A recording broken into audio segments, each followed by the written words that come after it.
You're listening to Pass the Bubbly with Melina Thomas.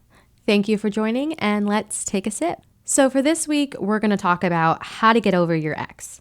And I'm about to get really personal, so I want this to be a judgment-free zone, okay? Because I embarrassed myself when I was younger, but I want to share this with you guys because I learned a lot, and I honestly think that you guys can learn a lot from it too. We want to be able to protect ourselves and do things in a healthy way to help us when we get hurt. Unfortunately, this world is a scary place and things happen. And so how can we move in a healthy way in a world that's full of pain? I was in a relationship when I was in college for 3.5 years, and I honestly thought that he was gonna be the one. And I actually had proof because he took me shopping for engagement rings, okay? So I really did think he was the one, and he was showing me all the good signs, and he was a Christian man, and I thought everything was gonna be great. We met freshman year, we dated all through college. He was gonna propose after I graduated. I'd seen a bunch of other couples do the same exact thing, so it was gonna be my turn. Well, that's not exactly how the story went. And my final semester, I believe it was in October, my final semester, he broke up with me. And when he broke up with me, we were outside. It was really late. I remember it being really late. He took me in front of the chapel, which was so weird. And he broke up with me in front of my face, which I can appreciate. And I had so much anxiety that I threw up. Like, I literally threw up right in front of him once he broke up with me. And I was devastated. It was so embarrassing. I can't believe I'm sharing that, but it was so embarrassing. I had felt for a few weeks that things weren't going well, so I had already been really anxious about it. And so I had been going above and beyond and doing things, honestly, I shouldn't have been doing, like buying him presents and like surprising him and trying to do dates and trying to like rekindle this flame and try to keep everything together because all couples have issues, right? And if I just ride this wave, like it'll be fine. And then this will be a story that we share with our kids one day. But I couldn't keep this relationship together. There was no more interest and we weren't meant to be. I had carried all this anxiety. So when he finally broke up with me, I think my body just like reacted in such an extreme way and I just blew chunks. And I'm so glad that he didn't just look at me and have so much pity in my eyes and be like, all right, let's try this again. And I'm not going to break up with you because honestly, that's not attractive. And if I broke up with a dude and he threw up in front of me, I would run for the hills. I'm just being honest. I'm running. So we broke up and we were together for 3.5 years. So it was really traumatic for me. Afterwards, I went to college on a very small campus. It was about 2,000, maybe 2,000 to 3,000 people. So I would bump into him all the time. And we had the same major, so I would had classes with him. Fortunately or unfortunately, depending on how you look at it, 2 days after he broke up with me, he started dating somebody else. That was great for me to experience. And he was bringing her around everywhere. Like I could not see him without her or her without him. And he was obviously using her to get over the relationship and everything. And that's fine. But for me, I was like, great. So not only does everyone on campus know that we're broken up, but everyone on campus can see him holding hands with this other girl when like 2 days ago, we were holding hands. It was embarrassing. To me, there's no proof that he was cheating, but how are you gonna date somebody else for that? You've been with them that long and then you start dating somebody else. So obviously they were talking beforehand. Fortunately, I think that was a blessing because it helped me get over him way quicker. And I feel like a lot of women, when they get dumped and the guy stays single for like a few years, they still have in their back of their head that maybe they'll get back together in the future. And I don't think that's healthy. And I think you're holding on to something that's not necessarily meant for you.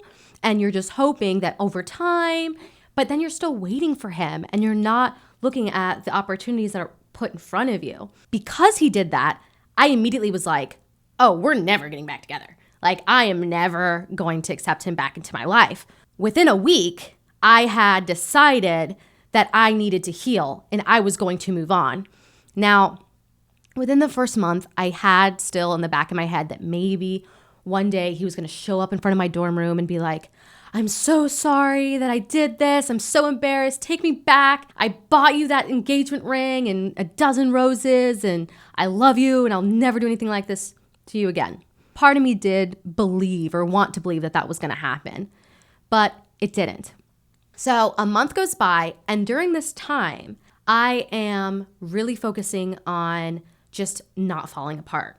And when I tell you that that is enough when your heart is broken, in the beginning, not falling apart is enough. So that's my first tip.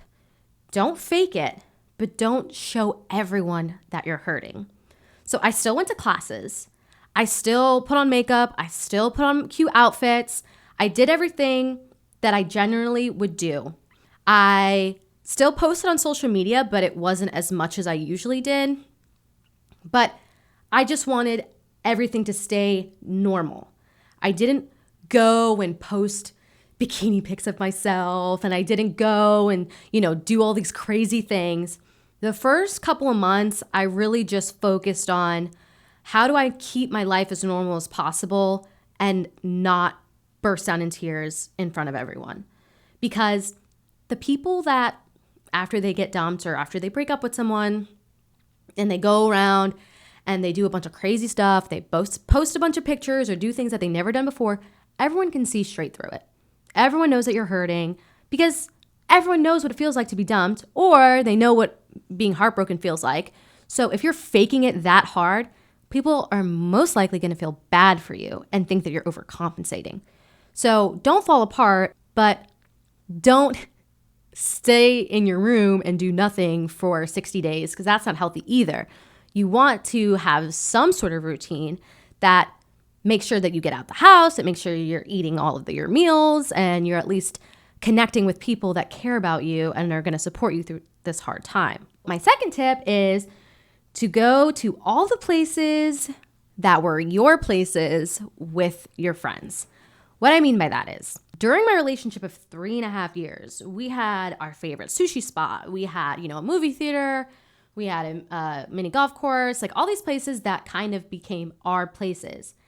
And for a while, I didn't even want to step foot near those places because all I did was think about him. So one day I just decided that I was going to go to all of those places with my best friends. And all of the memories that I was going to make there were going to replace in my mind. They were going to replace all of those memories. So when I look back on those places or when I think about those places, the first thing that pops in my head is the positive interactions I had with my best friends. And I didn't do it right away. It took me a few months, but it worked.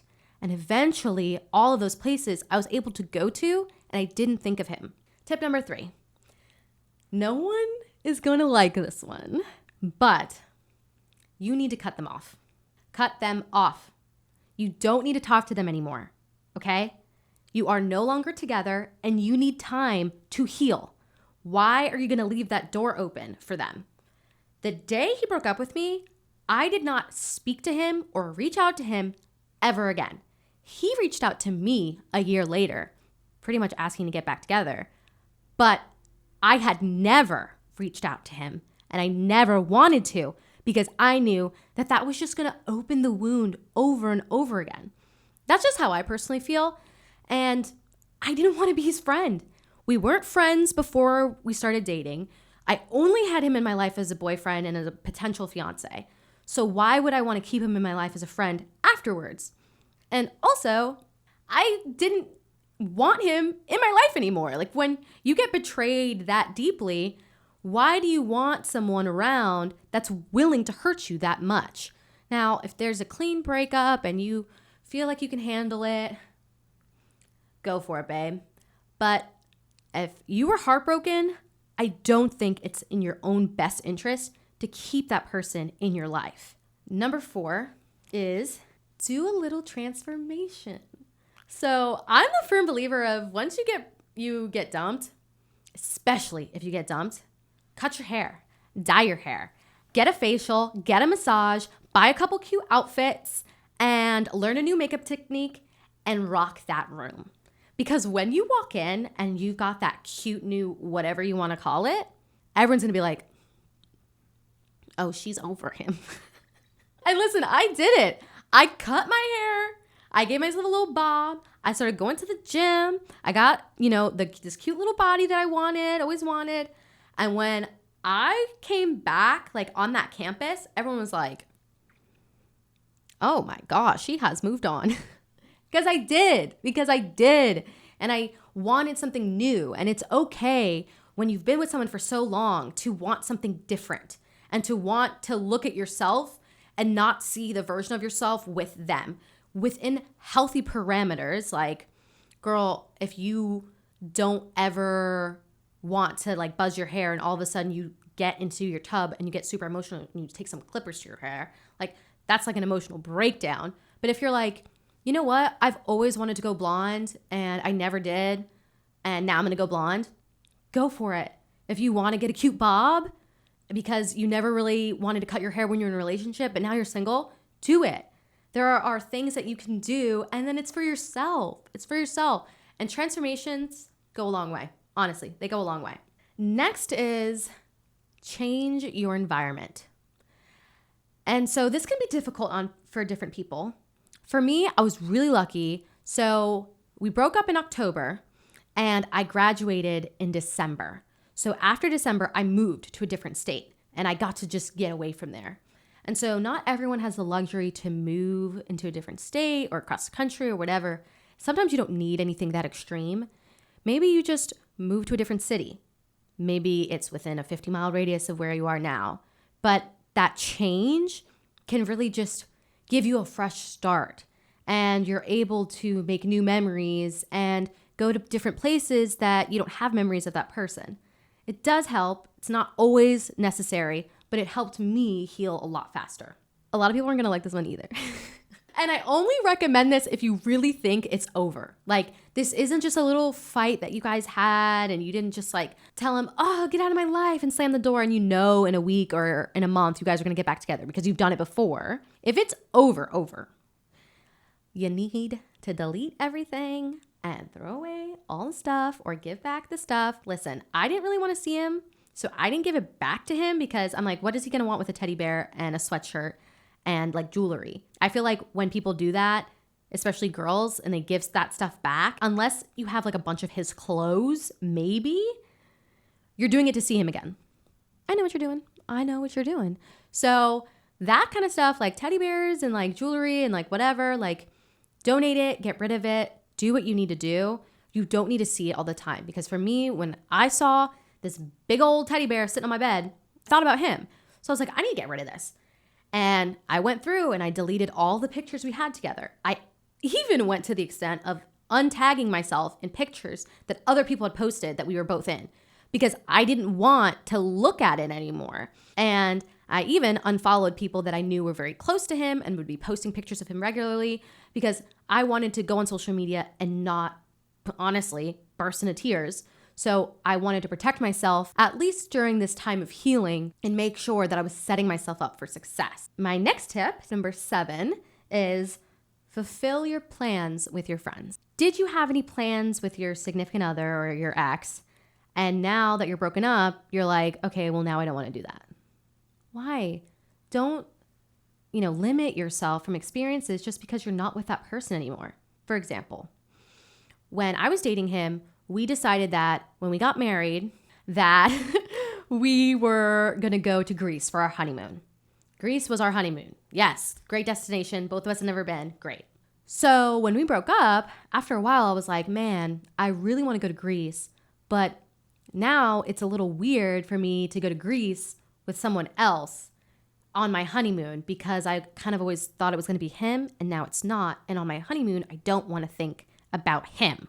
Does that make sense? I'm the type of person that when I have a lot of specific plans during a certain relationship, I don't drag them into my new relationship. Like, it's not just like a pick one, one size fits all. It's more like, these are the plans that I had with this specific person, and I don't want to bring that into my new relationship.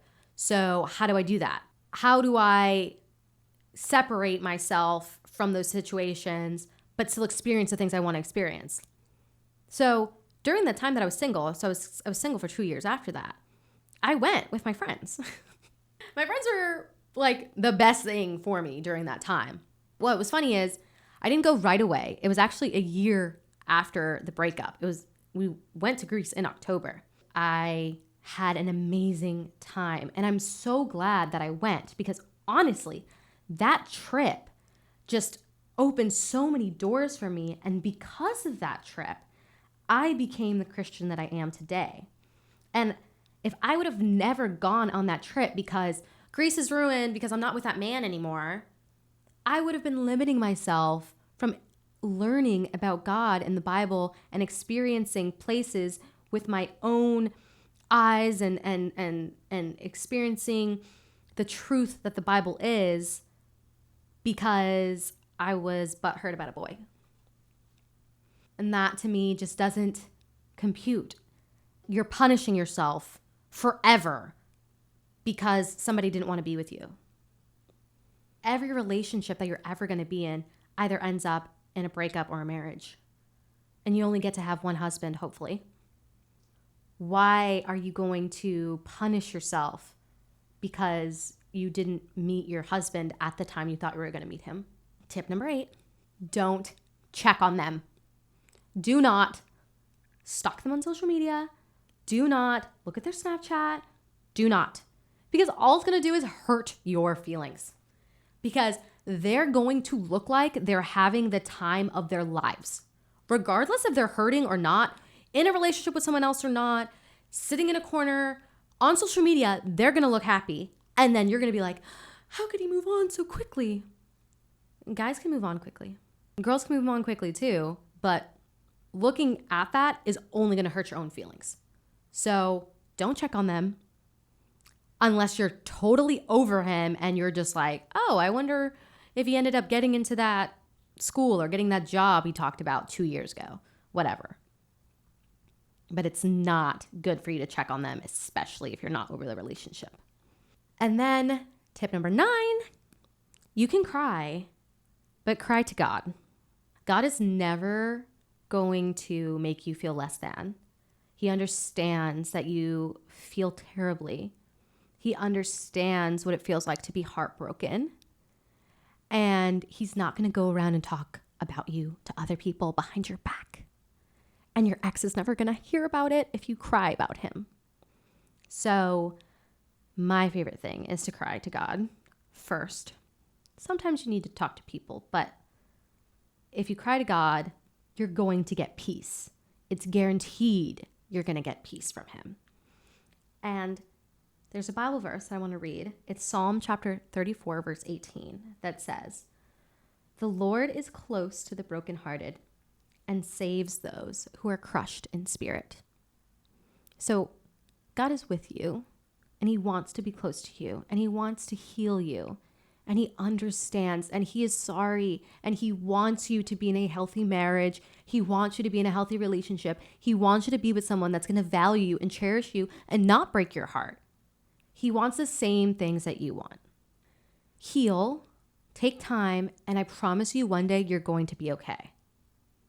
And then one day you're going to meet someone that is super cute. And then you're going to get married. And then you're going to look back and you're going to laugh at yourself and you're going to share these stories of absolute embarrassment with people. And it's going to help you connect with other people that are going through something similar.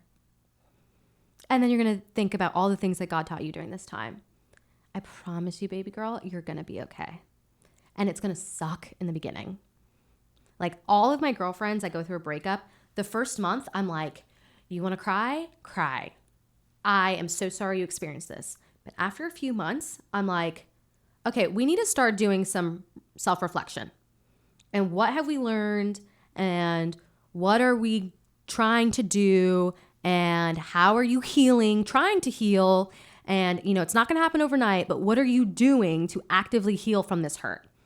Because staying in that same spot is not going to do you any good. Because he's out there thriving and you're here crying. So let's try to move forward. And sometimes you need a little tough love. And I'm okay. I'll be that person to give you tough love. Because you should only be in that dark space for so long. And there is a time to mourn, and there is a time to be sad. But then there's a time to get up. To get up and decide that you are worthy of happiness. And that it's unfortunate that you experienced this, but at least you didn't marry him. Because this could have happened in a marriage too, you know? Thank you so much for listening to this, and I hope you got at least some gleaning moments and some tips that you can bring into your life and share with anyone that you know is going through a breakup. Hopefully this will help them. And as always, my socials, if you're watching on YouTube, will be on the description box below. And if you like this podcast, please leave a review, like, comment, give me 5 stars, whatever. We click buttons here. And I cannot wait to talk to you guys next week. Bye, my bubbly babes. Have a blessed week.